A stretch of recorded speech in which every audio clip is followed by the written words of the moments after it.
One tropical storm and another one on its heels. That means it's hurricane season. It's also generator season. And while these things can be potentially dangerous, a flame hazard, an electric hazard, and carbon monoxide, it's not a ticking time bomb. Jeff Youngblood from Tools for a Time, helping to keep us safe and going over. We did this last year, but it's always important to review the rules. Yes, sir. What are the safety steps so that this is more of a creature comfort than a hazard? Well, now they're saying 30 feet away from the home to make sure the family's safe. So we have a 50-foot power cord here plugged into a 7,000 watt generator with 4 multiple outlets here and 30 amps. This would allow you to run your TV, microwave, your deep freezer, items that you might even need, internet, cell phone charging, and so forth during a storm. Very important to have. Also, in the event that it doesn't have a carbon monoxide detector built in and running off Bluetooth, which is a new technology, I may recommend you go pick up a smoke or carbon monoxide detector. This could save your entire family in the event you do have the machine too close to the home. And thirdly to that's very important is when you're refueling it.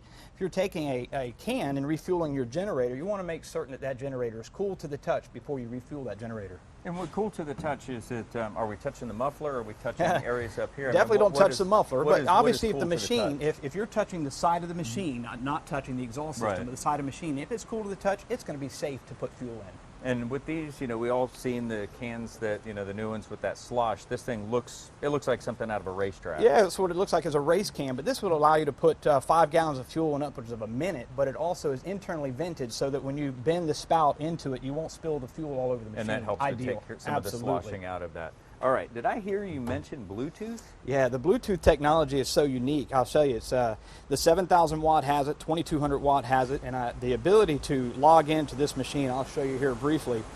We have the machine here. We can turn just on, no choke, no additional buttons. Fire the machine off. It will be detected by your Bluetooth, and you'll see it here pop up and confirm. Once the machine is up and logged on, we have the ability to turn the machine off. And also maintenance reminders, when to change the fuel, or when to change the oil, when to add fuel, how long it will run with the amount of items you have on it. So it has a load detection to determine how many amperage and watts those units are drawing. Each one of these machines has that same Bluetooth capability. This is basically like having an instrument panel on your generator. So when it's 30 feet away from the house, you're inside, you're staying out of the elements, it's giving you the updates that, hey, I need fuel. So you can shut it off from the inside of your house, let it cool off, then go out with your can, fuel it, start it. Will it start from the app, or do you have to start it from the... No, you still have to restart the machine. This is a pull start machine. You'll have to restart it directly at the machine. And that's available on these units? That's correct. I noticed that each one of these units is a different size. What is that for? So you have anywhere from a 2,200 watt to the 3,200 watt, 7,000 watt, and there's several models that the Honda lineup has available to you, but depending upon your tailgating, partying, going to camping events, that's a smaller generator, but it also runs TVs, microwaves, refrigerators, and deep freezers. But if you want to run the creature comforts in your home, where you want to get into running the coffee pot, or maybe even a hair dryer during a storm, you want to go to the larger units to your 3,200.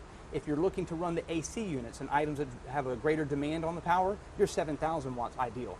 And you're going to need bigger units for the bigger appliances, basically. So if we're charging our phones and tablets in ways to stay informed, these small ones will do that, plus the refrigerator and things like that. Whereas this one's going to run more of it and keep it constant. That's correct. But the same rules apply to all of these. We're going to be incredibly careful with the electricity. We're always going to let it cool off here before we put any gas in it, and we're going to make sure, number one, that it's placed far enough away that the gas, the carbon monoxide, is not an issue. That's correct. And I'll make mention, these machines are so quiet, so even on your 7,000 watt generator, you're 49 decibels. It's running like you see here on TV. It's just as quiet as your home when you have everything plugged into it. So don't make the mistake to think that you can put this machine in your garage or anywhere near your house. The carbon monoxide coming out of the machine will kill your family. Quiet is great. It's comfortable for you, your ears, your neighbor's ears when it's running, but exactly the gas that comes out of these is the exact same. Thank you for your time. These are the safety steps. If you have any questions, you can always find this information at newsforjacks.com.